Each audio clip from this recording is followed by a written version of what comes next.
Hey, true crime fanatics, this is Claire. And I'm Andy. You're tuned in to the Homicide Hobbies podcast, which is a podcast for people who love to hear about the horrendous crimes that people commit. Enjoy. Well, what do we have? What do you have? Not we. This is your story, not mine. Today we'll be in a place known as a bicycle-friendly city. It has extensive bike lanes and bike paths, and it was the first city to create official bike lanes. They also have a museum that honors the nation's legacy of bike racing. California! You done cheat! I didn't. Good job. I was trying to think of somewhere where it's real nice and pretty, and I think I had heard that before because I don't know if you ever heard of Avalon Harbor. It's a real pretty town. I have not. But since you done had to guess it, the city will be in, their official flower is the golden lupine. Oh, I don't know what that is. I don't know. And then the less specific, this place produces around 80% of the world's almonds, which I thought was crazy. This place acquired its name also from a 16th century Spanish novel. I ain't gonna try to say it in the Spanish. It's probably better. The novel describes a mythical island ruled by a queen named Califia, which is how they came up with the name California. Like you said, we're going to be in California. More specifically, Davis, California. Davis, it has a long-standing reputation for being one of the safest cities in California. So from 2017 to 2021, police responded to only 4 homicides. And since you like to pick apart my averages, California as a whole has about 1 homicide per 4,000 residents. Compared to Davis County specifically, they have 1 homicide per 16,700 residents during the same time period. Only once in 3 decades has Davis seen 3 murders in 1 year, and that was in 2013. I thought you were going to say the 70s. No. The brutal crimes that we'll be discussing today will be 2 of the 3 murders that occurred that year in 2013 on April 14th. Okay? Mm-hmm. Daniel William Marsh was born on May 14th, 1997, to Bill and Sherry Marsh. When Daniel was little, around 10 years old, that's around 2008, he made local headlines after receiving the American Red Cross Heroes Award. Daniel's father was having a heart attack, and Daniel called 911 and provided CPR until help could arrive. At 10? At 10. Wow. He literally saved his father's life that day. Do any of your children know CPR? Nope. I'd be dead as a doornail. You should probably consider having them do like a Red Cross thing. First aid, CPR. Actually, my older 2 know how, but they're adults, and one doesn't live. And one's not there. Yeah. Yeah. Whatever. Not really going to help you with that one. No, but I was saying the younger ones, because that way, even if they're not home, since, children tend to be injury prone. That's true. Well, 2008 was a very big year for Daniel. His parents also separated because his mother began having an affair with Daniel's former kindergarten teacher. That's the same year he saved his dad's life? The same year. You know what, though? I feel like when you have a near-death experience, maybe he had a new outlook on life. Yeah. Well, what does that have to do with his wife cheating? Maybe they were already arguing, and he just figured when he came to that it was like you know what? Life is too short for this. Maybe. So the divorce was a particularly nasty one, and unfortunately it did affect Daniel because he became angry and withdrawn and started fantasizing about killing the woman who his mother left his family to go be with. He began planning on how he would murder that woman by slitting her throat or strangling her to death. Well, that's not very nice. It sure isn't. His fantasies didn't end with just imagining killing his former teacher. He also had aspirations of becoming a serial killer at 10. Do they even know what that is? I have no idea. I would like to say no, but we did track that California does produce quite a few serial killers, so. Daniel's parents enrolled him in therapy. Daniel confided in his therapist his desires to torture and kill people. At 10? Yeah. This is all at 10? Yes, at 10. 1-0. 1-0. A year older than my youngest, who you done just hung out with. Does he know what a serial killer is? I feel like, is he thinking Cheerios? Maybe he is. But Daniel confided in wanting to torture and kill, so he escalated from just wanting to kill to now wanting to also prolong it and torture them. He was then diagnosed with adjustment disorder with depressed mood. Around this point, Daniel began threatening physical harm on his peers Hmm. and having outbursts of rage and generally saying how much he hated people. I feel like I didn't like people either. By 10, Maybe. I feel like you were a teenager by the time you disliked people. Sometimes when I get off of work. You're not a child. But by 2010, so Daniel's about 11, 12 years old, somewhere around there. By 2010, Daniel was put on the antidepressant Prozac, and he was prescribed 1 to 200 milligram capsules daily. I didn't know Prozac was a take as needed type thing, that you could vary the dosage, but I ain't a doctor. Or a magician. Nope, sure ain't. But by 12, Daniel was drinking alcohol and smoking marijuana. Daniel continued to go back and forth between his parents' houses for a few years, but finally enough was enough for his father and the alcohol and drug use. He was like, this garbage needs to stop. And Daniel was like, you ain't the boss of me. So his father told him, okay, if you're going to do that, you can't come to my house. So Daniel stayed with his mom because at her house, she didn't see any signs of substance abuse. You know what? I'm going to blame the dad because why didn't he say anything then? He did. To the mom? Yeah, and the mom is like, he's not doing that here. And I think that was part of their nasty divorce. The mom's like, he's doing whatever he wants at your house. He's an angel here, even though he was out of control. She just didn't want to admit it. By fall of 2011, Daniel at this point is 14 years old. He then became anorexic. And you don't really hear about boys. Find a lot of boys that are anorexic. Right. And the average 14-year-old boy should weigh around 112 pounds. And Daniel dropped down to 93 pounds in 1 month. Oh. Yeah. After becoming anorexic, Daniel was put into an intensive outpatient program to try to treat his anorexia. And unfortunately, outpatient treatment did not work for him. And a month after that, so December 2011, like just after Christmas, Daniel was hospitalized for a month at the Berkeley Hospital, and he was put on Celexa. Then he was switched to Lexapro, then switched back to Prozac. He was also given an antipsychotic called Abilify. One of the doctors made a note that Daniel was having out-of-body experiences 4 to 5 times a week with feelings of derealization. Yep. Have you ever heard of Abilify? Riprazole is the generic. You'd be surprised how many people are on it. Is that just an antipsychotic, or is that for other stuff too? As far as I know, everybody that I've seen that's on it is like a mood. Usually those people and the ones on Effexor or Venlafaxine, whichever one you want to slice, those are the crazy ones with a whole fuck ton of piercings and wildly dyed hair. Every time. I can tell you, we play the pharmacy game of guess which meds they're on. And when they come up and it's like, got it. And guess what else they're usually on? Some Xanax. I feel like everybody's on Xanax. What's Xanax do? Doesn't that like calm you? Anxiety, yeah. But your question of can it be used for anything else? I'm not a doctor, so I can't say. It just seems like that's what it's used for. Mood. Well, about a year later, in December of 2012, Daniel told his school counselor about his homicidal fantasies, which the counselor took very seriously and reported to police, resulting in the police coming down to the high school to talk with the counselor and to Daniel. Daniel was again hospitalized because he was a danger to himself and others.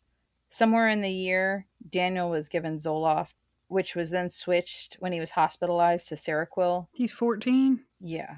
And by early 2013, so he's 15, Daniel added Wellbutrin to his arsenal of meds. And I know I've named a lot of medications this kid has been on. Well, so it can be difficult to find a balance that works. And it sounds like they're also probably juggling with the whole what the meds make him feel like, if he's getting any side effects, if he's going through some sort of depression while they're trying to figure all the things out. And he's smoking weed and drinking, which also messes with all that. So at this point in 2013, Daniel's on Wellbutrin, Zoloft, and Abilify. Daniel again goes and confided in his counselor about his homicidal thoughts. He told the counselor he wanted to murder his peers. And when the counselor asked Daniel, "Do you think you would ever act on these thoughts?" Daniel coldly replied, "I have no doubt I could hurt these people."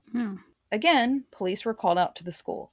Only this time, Daniel was not removed from the school. Instead, the officers deemed him as no threat to himself or others, Once again, Daniel goes back to his counselor, and Daniel confided that he was through fighting the violent thoughts and fantasies. He described his daydreams of torturing his classmates by filleting the skin from their hands and popping out their eyeballs. Okay, that's disgusting. Yeah, this counselor, having decided Daniel just seemed to be seeking attention and he was actually not a real threat to himself or anybody else, they chose to not report it. Who determined that? The school counselor. Because since the last time, the police were like, he's fine, he's just attention seeking. Dude, if a kid came to me and was like, I'm daydreaming about filleting the skin off my classmates' hands and popping out their eyeballs, somebody come get this kid. Around 14, whenever Daniel looked at a person or entered a room, he would think about nothing but how he would kill those people. Daniel was withdrawn, but he did have a group of friends. I'm surprised he has friends. So he became, I hate to classify it like this, but he became your typical goth teen. We all knew who they were in high school. They dressed in all black. They had, like you described, they had the facial piercings, and this kid also has facial piercings. They just generally seem withdrawn and hate everyone. They were into the heavy metal bands, all that. Not saying that everyone that dresses in black and likes heavy metal, but we all know the stereotype. He fits it. And those were his friends. But he started telling them about his deep, dark desires of wanting to become a serial killer. They thought he was all talk. He would talk openly about wanting to torture, then murder random strangers. He even told his pals that if he were ever arrested for murder, he would simply plead insanity. He began illustrating his fantasies while sitting in his classes, and his drawings would be of torture and killing people, and he'd go into like gruesome details in the pictures. Somewhere in the mix of all of these killing fantasies, Daniel got himself a girlfriend, and I also totally pictured her to be a doom and gloom goth type, which I did hear a anonymous interview that she had done, where they don't show her image. Mm-hmm. She did say that she was very much a goth type, though. Daniel decided to write a detailed plan on how he was going to murder his girlfriend's ex-boyfriend because he was the jealous type. But he's the ex. Well, he's not the ex. She has an ex. Yeah, but it's an ex. He just didn't like it. And he went ahead and researched how-tos from his faves, Ted Bundy, Jeffrey Dahmer. So he was hungry. So I think he really, really wanted to be a serial killer. So he started researching the serial killers and how they, what their mistakes were that led to them being captured. He needed attention. He didn't want it from the police, though. So Daniel is 15. He's obsessed with gore porn and actual gory videos of, people being decapitated. Daniel realized just how turned on he was by the violence and the gore. He realized just how turned on he is. Really? He didn't realize how much gore porn was going to turn him on until he started watching it. And then he was just like, oh. You are disgusting. But he also, not me, him. You are. Sounds like you're into it. But he also enjoyed setting fires, and he was not opposed to animal cruelty. Daniel killed a neighborhood cat because he just didn't like it, and he did it in front of his friends. He strangled the life out of the little critter. Daniel even asked one of his friends, hey, can I kill your dog? Oh. And unfortunately for Daniel, the friend was like, no. At least he asked. Yeah. What a gentleman. Sure was. So instead, Daniel set a trap and caught a raccoon and then viciously stabbed it to death. My God. I'm surprised he didn't get all scratched up from the cat. Yeah, he might have. He might have turned him on. I don't know. During all of this, Daniel's father, Bill, really wanted to help his son. So he moved right down the street from his ex-wife so Daniel could be involved with both his parents and they could kind of try to keep tabs on him. Also, he doesn't have to worry about changing schools and the extra time that comes with the custody of back and forth. You know what I mean? He's got both parents right there. So it sounds like his dad kind of, I hate to compare it to our parents, but you know how mad dad was when they got divorced? And it took a decade before dad was less angry and could be in the same room with mom. Mm-hmm. I feel like once he was less angry, he moved closer because he knew it was for the good of his child. 2 months shy of Daniel's sweet 16, he decided enough was enough. Today, April 13th, 2013, is the day. It is time to fulfill his fantasies. It's time to go out and murder someone. Anyone. He had done all his planning and all his research on serial killer idols, Oh. how they messed up and how they got caught. He made tweaks to his plan so that he could avoid capture. So Daniel is fully prepared mentally. Now it's time to prep physically. He decided to put tape on the bottoms of his shoes so he wouldn't leave shoe prints. Is that a thing? Yeah. You know, where they can track the tread of the boot, like the brand of the shoe, the size, all the things. I would just think that he'd still, even with tape on it, that like if you stepped in blood or anything, it's still not going to have pressure behind the blank spaces. Well, he slid gloves on so he was not to leave fingerprints. He wore a black mask to hide his face and also contain his hair, because, by the way, his hair is down to his shoulders. He dressed in all black so that he could sleuth around in the shadows of the night. He also armed himself with a 6-inch buck knife that he found in his mother room a couple weeks prior. All his preparation trickled into the wee hours of Sunday, April 14th. Daniel snuck out of his mother's house around 2 a.m., house to house, looking for literally anyone who mistakenly left a point of entry unsecure. After 40 to 50 houses, Daniel found himself a few houses down from his dad's. Daniel actually found himself at an open window. Daniel sliced open the screen and slid the window open just enough to slide his skinny little body through. After successfully climbing through the window, Daniel found himself in someone's living room. He stood silently waiting for any signs of having woken up the occupants. Daniel could hear the rhythmic sounds of someone snoring in another room. He crept through the house quietly, following the sounds. He found himself at the foot of the bed of an elderly couple, and he stood there for about 10 minutes. Dude, that's the creepiest shit. It's so creepy. And he just stood there, hovering over the foot of the couple's bed, watching them sleep peacefully as he contemplated how he wanted to murder this innocent couple. While Daniel hovered over them, trembling with excitement, the woman began to stir. She opened her eyes and saw Daniel standing in her bedroom. She took a deep breath to let out a scream for help, and at that moment, Daniel lunged at the woman, covering her mouth to muffle her cries. He began stabbing her in the torso. He pulled the knife from her stomach, stabbing her again and again. All the noise and commotion woke up her sleeping husband. With the elderly wife severely injured, Daniel paused his attack on the wife and turned his attention to her husband. Before the man could process what he was even seeing, Daniel quickly stabbed him in the neck.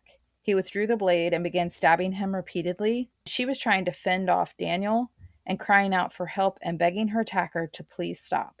Daniel stabbed the old man until he knew he was dead, before he turned back to the wife. At this point, she's barely conscious, and Daniel picked up where he left off and began viciously stabbing her again. Finally exhausted from all the stabbing and certain that his victims were no longer alive, Daniel finally stopped his vicious attack. But Daniel wasn't finished with their bodies yet. Oh no. He decided to mutilate their bodies. He disemboweled the deceased husband and wife. He removed all of their internal organs. Daniel tried to cut out the eyeball of the woman with his knife, but it didn't seem possible. That's because he's got a big ass knife. And he's got on gloves, so it's extra slippery. He can't get a good grip. So he gave up. And then he sliced open her leg and cut out the fat.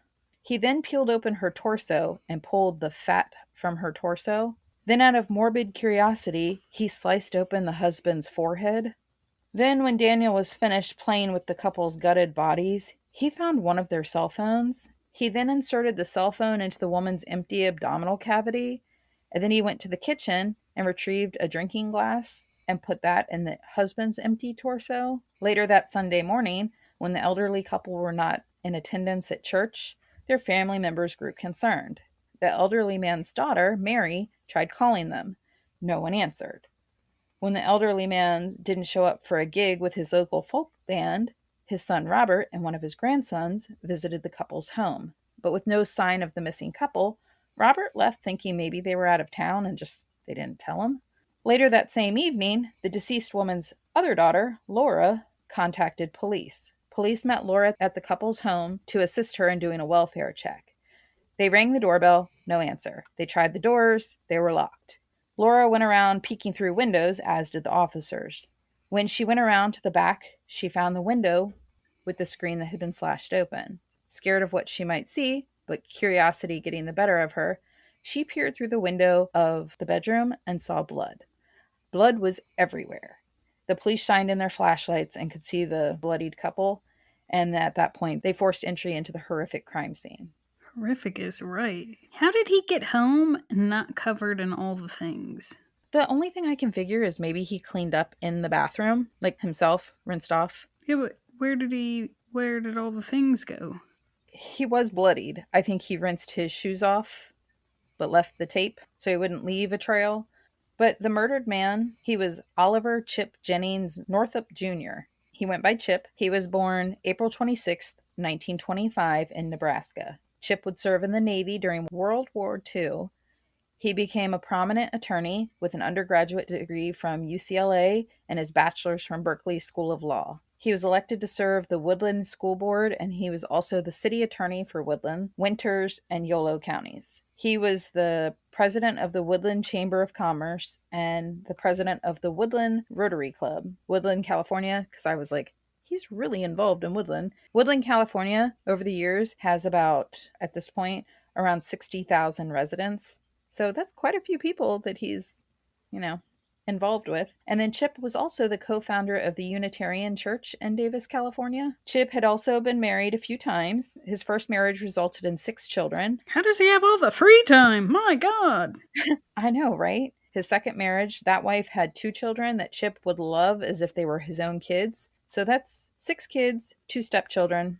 His third wife was Claudia Maupin. They met at the Unitarian Church in 1995. Claudia is the woman that was attacked next to him. She was born May 15th, 1936, and she was a free spirit and a loving woman. Everyone that interacted with Claudia walked away calling her their new best friend. She had 3 children from her previous marriages. She was also active in the local theater, and in the 60s, she was a political activist. It made me smile when I watched an interview that Chip's stepdaughter had given. She said that she had asked Claudia one day about the story of how she met Chip, and Claudia said she went hunting through the man catalog, and she held up the church directory. Now, Claudia was a Buddhist, and she was lonely. She was looking into different religions that kind of matched up with her Buddhist belief to see who she might be compatible with. That's when she landed on the Unitarian Church, and she was flipping through their directory, and that's when she saw a picture of Chip. But that picture was of him and his second wife. Oh. She asked around about Chip at the church and found out his second wife had passed away.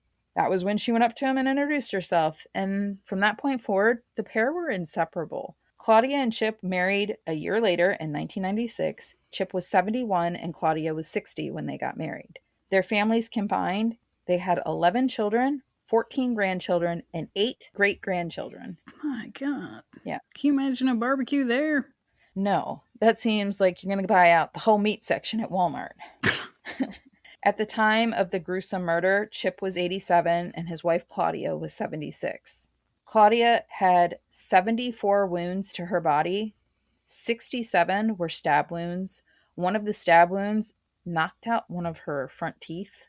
Chip had 65 injuries to his body. 61 of them were stab wounds. He had to have been exhausted. Yeah. That's so much stabbing. Chip's 61 stab wounds ranged from his head down to his legs. All in all, Daniel had stabbed the elderly couple over 128 times. Later that same Sunday, 15-year-old psychopath Daniel bragged to one of his besties that he just murdered 2 people. I hope the friend goes and tattles. The next day, Monday, Daniel bragged about his vicious assault on the elderly couple to a classmate. After school, Daniel asked his girlfriend if she'd heard about the murdered couple. When she said no, Daniel proudly bragged the details of their murder to her. She didn't believe him, but he smiled as he described gutting the couple and explaining how elated he felt. She was just like, yeah, okay, Danny, sure you did. Meanwhile, police and 25 FBI agents struggled to find any evidence. It was nearly the perfect crime. There was nothing. No fingerprints, no DNA. Which is scary to think if he wasn't running his trap, because I imagine this is going to go the route if somebody says something. Sure is. But that's scary to think that they don't have anything to go on, and since it's like, I also assume that he has no connection to the elderly couple. You would be 100% accurate. because he also left no footprints. In fact, the investigators questioned how the attacker even gained entry into the house because they didn't believe anybody could have gotten through the cut window screen. They also believed the window being cut was a distraction to throw off police to make it look like a burglary gone wrong. Hmm.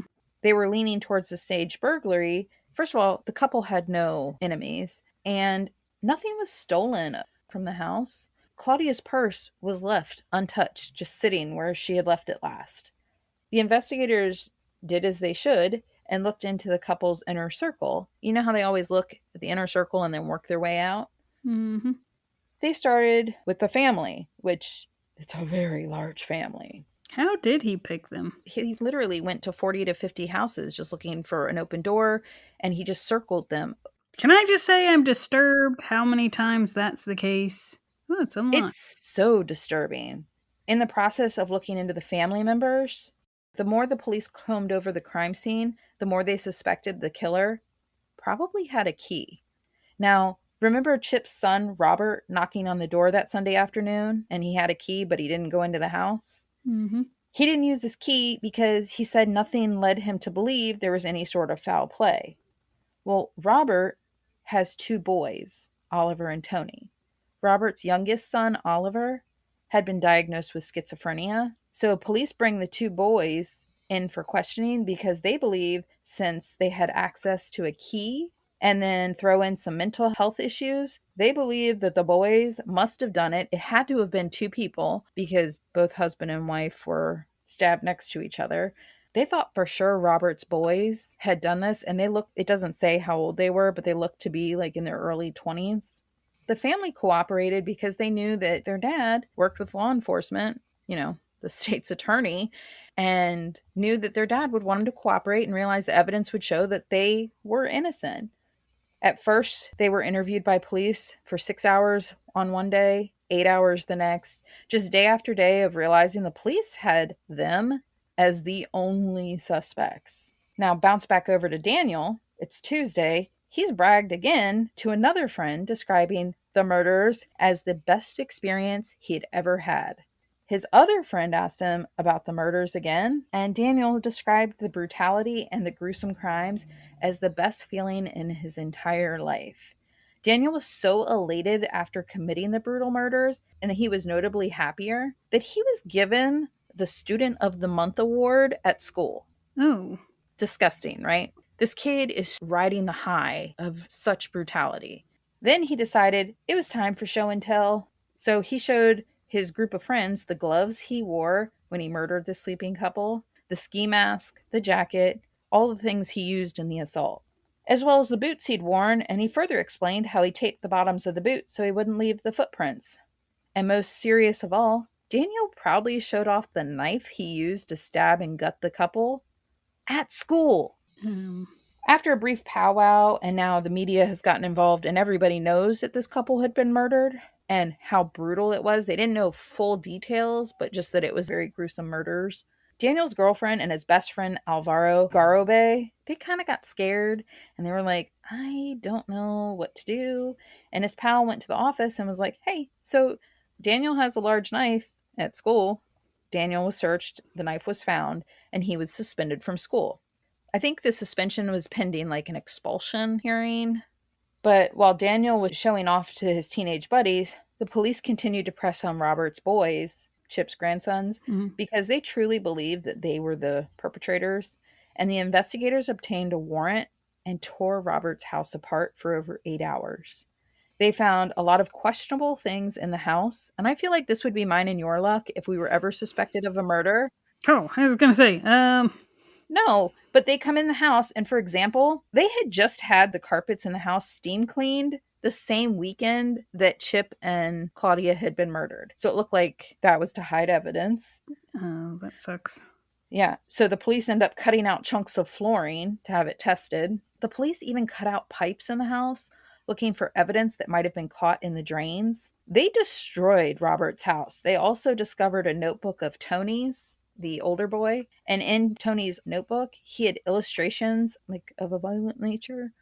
One of the illustrations was of a man holding a knife while standing over two children asleep in bed. The fuck is wrong with all these kids? I have no idea. But Tony had drawn that more than a year prior, and the police were now locked in on pinning the case against Tony. Now, Chip and Claudia's families, they were like, there's no way Tony would have murdered Chip or Claudia. He has no violent history at all. And the family spent thousands of dollars trying to help prove Tony was actually innocent. But the police and the community thought otherwise. They were just fixated on the fact that he had access to a key. And I think the police also steered it that way because since there was no DNA left, and obviously grandkids are going to have fingerprints and DNA in the house, you know? Yeah. I think it made the public feel safer thinking that it was an isolated incident and not what it truly was, a wannabe serial killer going door to door. I think it was to keep everybody calm, thinking it was within the family. But a few months later, investigators no closer to finding the actual murder. With the high of the murders dwindling, Daniel's girlfriend saw aggressive changes in his behavior. Well, because all she saw was him super happy. He did talk a lot about violence, but now he's starting to have like his little anger outbursts. It's because Pandora's box was open. Sure was. Instead of looking at people and thinking how to kill them, he's looking at people wishing what their insides look like. He was. And on June 4th, she decided to break up with Daniel. A week or two after she dumped him, he's still kind of pissed. Yeah, that's a little hazardous anyway. Well, around midnight, Daniel texted his now ex-girlfriend, but she was on the phone with his friend Alvaro, which makes me wonder, did she dump Daniel for his friend? Oh, that seems wildly dangerous as well. Uh-huh. And she glanced at a text while she was on the phone with Alvaro and saw it was from Daniel, and she just kind of ignored it. Ugh. But she saw that it said something about a previous threat he'd made about breaking into her house. But again, she just ignored him. The next thing she knew, Daniel was standing in her bedroom with a large knife hanging off his hip. He'd crawled in through the dog door of his girlfriend's house. Her dog, by the way, should be fired. Yeah. But she played it off cool, and she acted like it was normal for him to be right there. And she said on the phone real quick, "Oh, I gotta go. Daniel just got here." And it was around midnight. Her whole family's asleep, and he's now in her bedroom. But nothing comes of it. She does a great job of playing it off. The next day, Daniel's friend Alvaro goes to Daniel's dad and was like, "Hey, I just thought you should know that Daniel's bragging about the murders and that he committed them." And his dad didn't believe the friend. I guess no parent wants to believe that their child is capable of such horrific crimes. Fearing Daniel wasn't going to be stopped, Alvaro made the brave decision to go to police.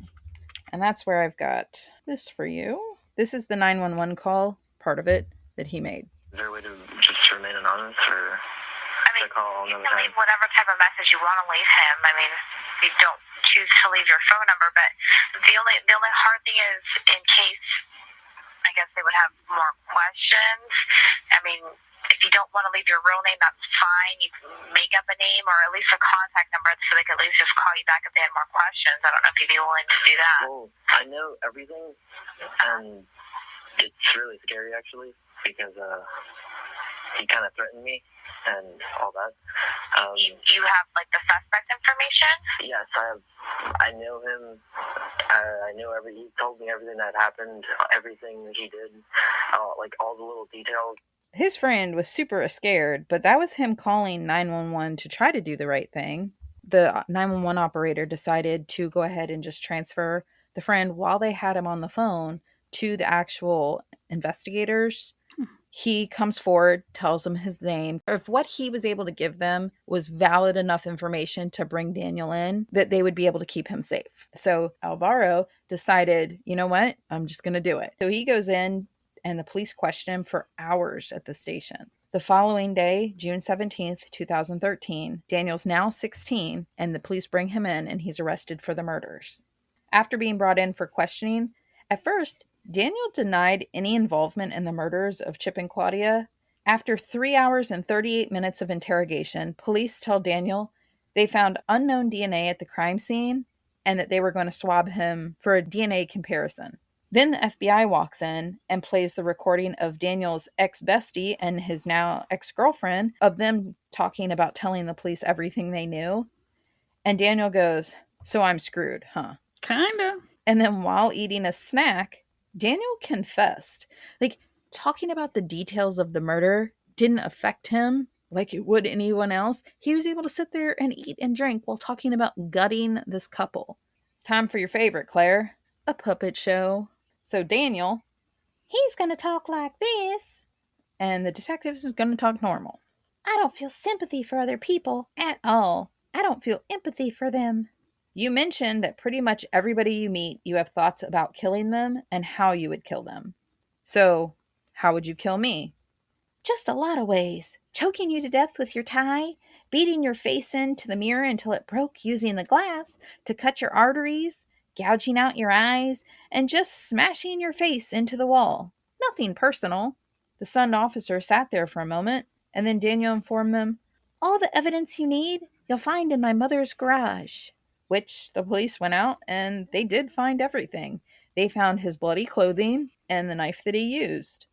So this next clip that I have is Daniel, after he's confessed, he asked the officer if they really found his DNA or if they were just kind of tricking him. And the officer is asking him, well, do you think you made any errors at the crime scene? This is their little conversation. If there was, if you think you might have made a small error at the house. I don't think I did. That's what I was thinking. No, it was a very well executed crime. No doubt about it. Thank you.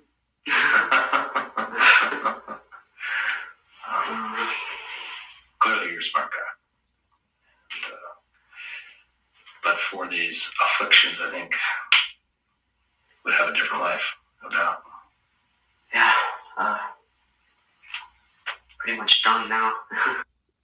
So I thought it was kind of gross that he laughed when the officer was like, it was definitely a well thought out or well executed crime. Yeah. I don't even know how his parents could want to have anything to do with him. Dude, there's nothing about his mom, but his dad still stood by him. Yeah.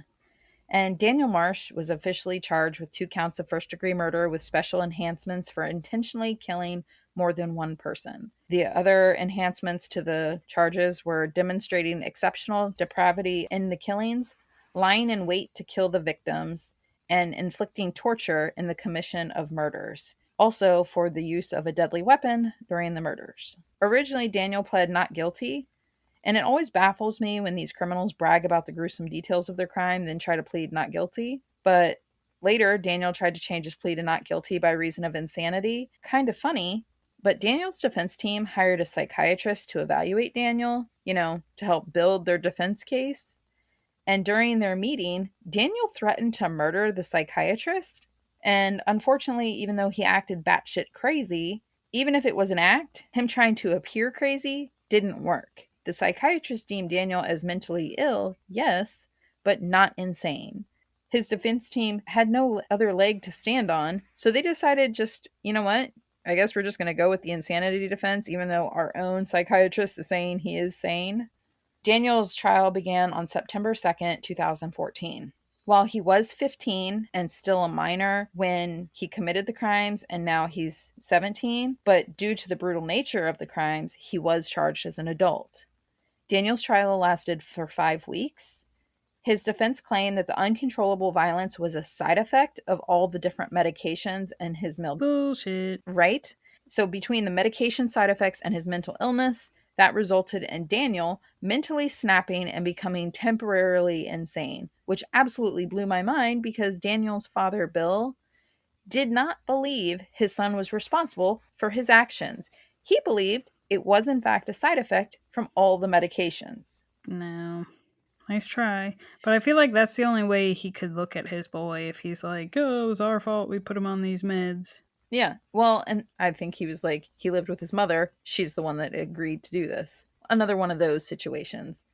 Kind of like your feller the football game feller that killed all those people or shot all those people. Mm-hmm. But even when Bill, his dad, was confronted with the fact that Daniel was having violent thoughts years before he was even put on meds, his father said, I don't know that that's even true. Then talk to your boy. Well, there's a lot of people who have false memories after taking these medications, which I've never heard of that before in my life. Well, did they call lots of them to the stand? They sure didn't. And the prosecutor argued he didn't snap. He carefully thought out and planned the murders. If it weren't for him bragging about it and someone else coming forward, it blew everybody's minds, the brutality of these crimes, and it was a child that did it. I also feel really bad for the families of Claudia and Chip because on Daniel's side of the courtroom were a bunch of little punk-ass teens and some of his family members. They were wearing shirts in the courtroom and holding up signs that read "Free Daniel Marsh." Ugh. I find that absolutely disgusting. And after 5 weeks of testimony and the back and forth of the defense and prosecutors, on September 26, 2014, Daniel's murder trial concluded. The jury had reached a verdict of guilty on all counts, including all the special enhancements. Next, it was time to decide on Daniel's sentencing. Since he was a minor at the time of the offense, the death penalty was not an option. Again, with the back and forth, the defense was asking for 25 to life, and the prosecutors argued the maximum sentence, which is 52 years to life. The court agreed with the prosecutors. 17-year-old Daniel Marsh was sentenced to 52 years to life. The softies in California had a law passed called the Youth Offenders Law, also known as Senate Bill 260 and 261. Those passed in 2013. And the way that fun little rule works is if the prisoner was given a life sentence of less than 25 years to life, they're eligible for release or parole on their 20th year. When they've served 20. Mm-hmm. And if their sentence is 25 years to life or greater, they're eligible for release after 25. Then, because he was charged as an adult and not as a child, why does that matter in Daniel's case? An interesting fun fact is 2 years after Daniel was sentenced, California voters passed Proposition 57, eliminating the authority for prosecutors to decide whether a 14 or 15-year-old should be charged as an adult, and it shifts the authority over to a judge, which is fine, and I agree. The whole purpose of Proposition 57 was to focus on rehabilitating the children instead of just charging them as adults and locking them up and throwing away the key. Those Californians, though, had to go and get greedy. They then filed an amendment to Proposition 57, which was called Senate Bill 1391, and this bill would completely prevent children 15 years old and younger to be tried as an adult, no matter what their crime. And how does that apply to Daniel? They made it retroactive, meaning his case would need to go in front of a judge. He can't be tried as a child. He was 15. That would lead to another trial. On February 22nd, 2018, California Court of Appeal conditionally reversed Daniel's 2014 conviction, pending a transfer hearing to determine if he should continue to serve his adult sentence or if he should be considered for release in 2 months when he turns 25. So he turned 25 in May, and by June, while it's all going through the legal process, which thankfully takes forever, Daniel went in front of the appellate court to plead his case that he shouldn't be held accountable to the same standards as them adults. He was just a 15-year-old child when he made the decision to plan out, hunt, torture, and brutally murder 2 innocent people. And the prosecutors pointed out that, by Daniel's own admission, his main objective was to remain undetected in an attempt to become a serial killer. It was a highly sophisticated, extraordinarily violent, and rare crime, even for the most hardened and seasoned adult criminals. The prosecutors also stated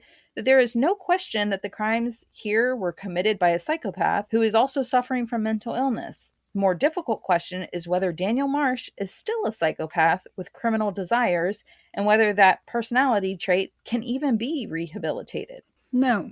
Right. By early September 2018, the district attorneys held a press conference urging Governor Jerry Brown to veto Senate Bill 1391. And that press conference featured all kinds of family members, including Chip and Claudia's family. And the prosecutors wrote a letter to Governor Brown detailing information specifically to Daniel's crime, that at 15, he savagely tortured and murdered an elderly couple in their own home and methodically planned this attack. He targeted the victims at random and committed this heinous act out of morbid curiosity. And despite the pleas from lots of families of victims, Governor Brown went ahead and signed into law Senate Bill 1391, prohibiting juveniles under the age of 16 from being tried in adult court. Governor Brown said that while victims' testimonies weighed on him, There was a need for redemption and reformation wherever possible. And what does all that have to do with Daniel? Like I said, it would be applied retroactively, meaning Daniel would be transferred to juvenile court and retried. If given the same sentence, he would be up for parole. And even if he was denied parole the first go round, he would be eligible for parole every 2 years for the rest of forever. And I can't imagine being Chip and Claudia's family. How do you heal and move on when the person that did this, who said they planned it out, they want to be a serial killer, they're manipulative pieces of shit, and every 2 years you have to go fight to keep them behind bars? Because we've seen all too often that if nobody comes and fights against the parole, they're usually granted. More than 300 letters from Davis citizens, where Chip and Claudia had lived, sent letters to the court opposing his transfer to the juvenile justice system. During all these appeals and the new laws being passed, this murderous manipulator did a TED Talk X on YouTube from the prison. That was one mouthful of a sentence. It sure was. His TED Talk was titled "Embrace Your Humanity," and Daniel spoke of his hardships he had. Fuck off. Oh, it gets better. I'd like somebody to point out anyone who hasn't had a hardship. And guess what? They don't sneak into somebody's house and then fucking do the disgusting shit that he did. Right. And he claimed all the hardships he had experienced. At a whopping age of 16? Not even. He was 15. Whatever. Titty baby. He was claiming he had been raped as a child by 2 different people. Oh. But the thing is he never mentioned that. Who? I don't know. He never says who.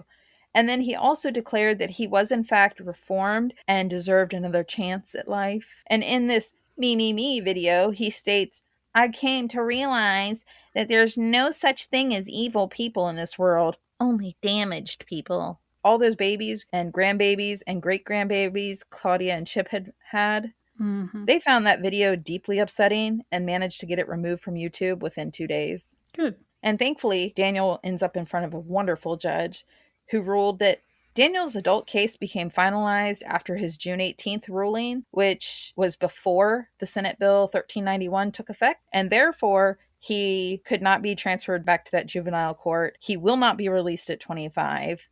On a tragic note, Tony, Robert's boy that the police tried to pin it all on, even though he was cleared of any involvement in the murder of his grandparents, the neighbors and everybody around him continued to question his innocence, which I thought was really sad. 3 years after all of that, Tony couldn't handle the stress anymore and committed suicide. A side note on Daniel, they did the psychopathy test on him. He scored a 35.8 out of a possible 40, which is one of the highest scores ever seen. And to put that in perspective, Jeffrey Dahmer, he murdered at least 17 people and he scored a 23. John Wayne Gacy, who killed at least 33 people, he scored a 27.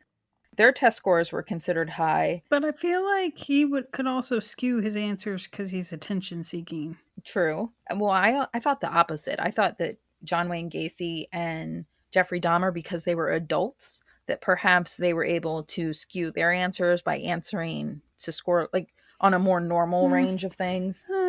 Well, because the way I see it is he's already had practice of like the shock value of things. Yeah. Well, this scary feller, he's going to be eligible for parole in 2037. He's only going to be 40 years old. You know how gang members get teardrop tattoos to represent the lives they've taken, or whatever that nonsense is? Daniel had the 128 stab wounds he inflicted on Chip Northup and Claudia Maupin tattooed on his body. He's disgusting. Also, he's engaged to be married to a girl that lived near him when they were teenagers. Her name is Catalina Escolar. I saw a few things stating that they are now married. They were married around March 31st, 2025, and I find that disgusting. But I didn't care to look into it any further because I was so done with this kid. I'm going to hope that when he's up for parole, just like the majority of them, that they don't get first, or like the first go round, they don't get parole. So I'm hopeful too. And since Claudia and Chip have so many family members that were affected by this, that they will continue to fight to keep him behind bars, or at least the community, because he is batshit crazy. I'm kind of curious if, since he went door to door and this chick Catalina lived where he went, door to door. Did he try her house? Because she could have been his victims if the doors or windows were unlocked. She sounds like she's got problems. She does. I found videos of her on TikTok and stuff. She's also an attention seeker. But I think she's one of those crazies that marry somebody in prison. Yeah, but when it came down to it, if he was actually released, she would have probably backed out.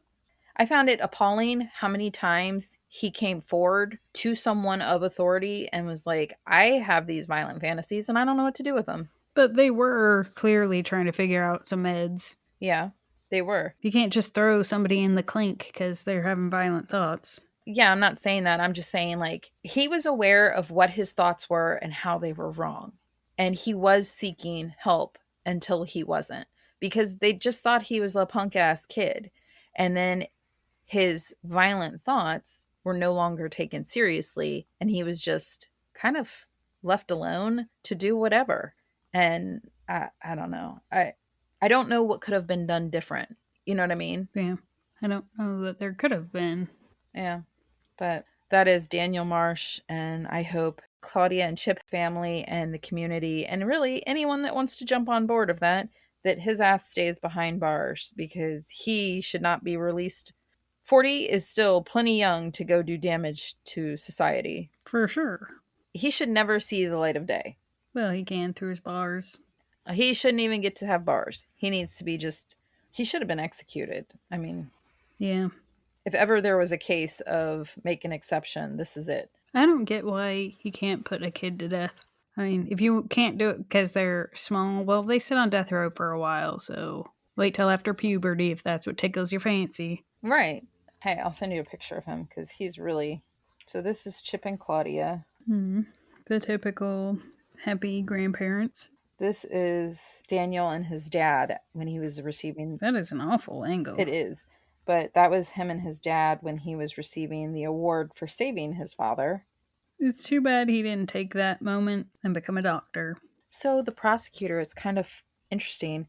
When he heard this kid's name as being connected to the murders, his jaw kind of dropped because he remembered this kid as having saved his father's life and thought for sure that kid was going places. Didn't realize the place he was going was prison. But it just means no matter what your starting off point is, you can turn into a shit at any point. Yeah. I thought it was really sad. It all is. I just sent you another picture. This is the area that he traveled up and down. So it's very condensely packed with houses. Well, looks like a typical suburb. Yeah.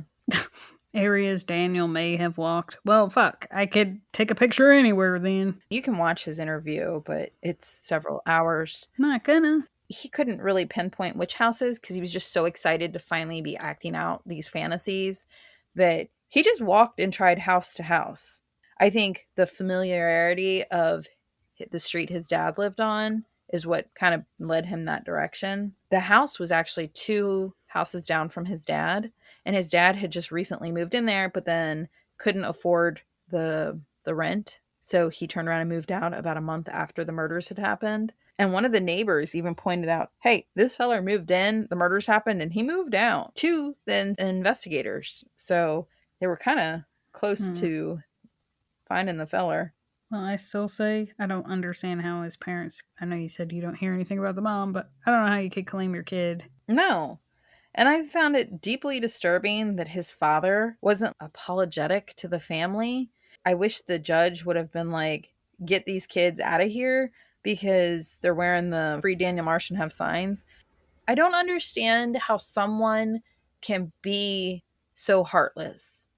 The brutality of the crimes that he committed and admitted to committing to lots of different people. How can you sit there next to the victim's family and say, free him? Mm-hmm.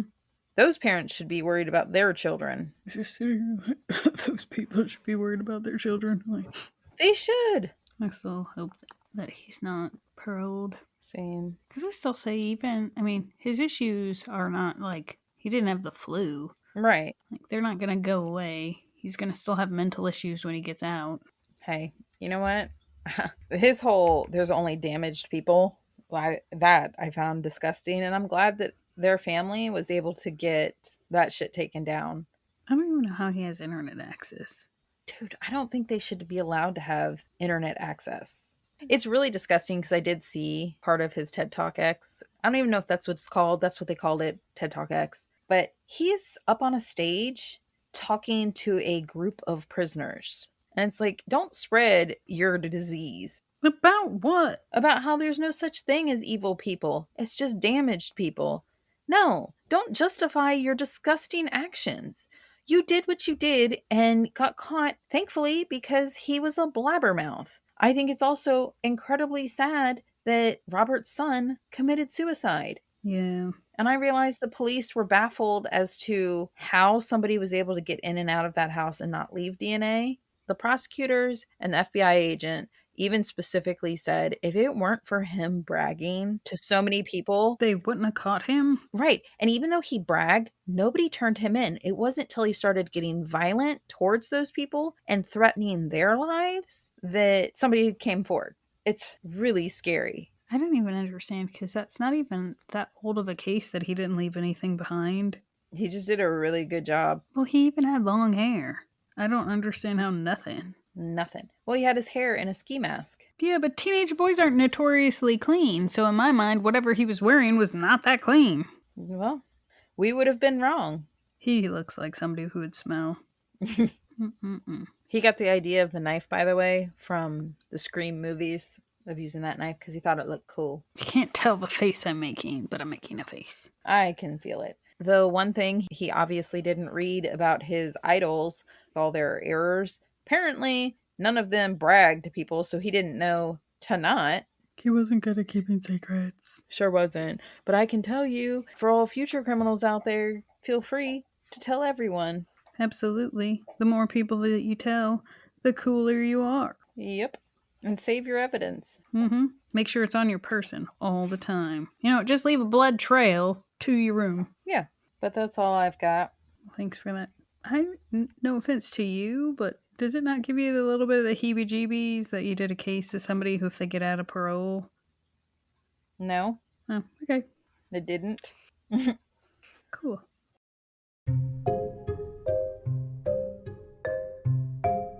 Thank you for listening to Homicide Hobbies. I'm Claire. I'm Andy. Follow us each week to get your fix of the atrocities that occur in true crime. And don't forget to tell people about us and rate us if you like us. But don't rate us if you didn't. Just change the channel.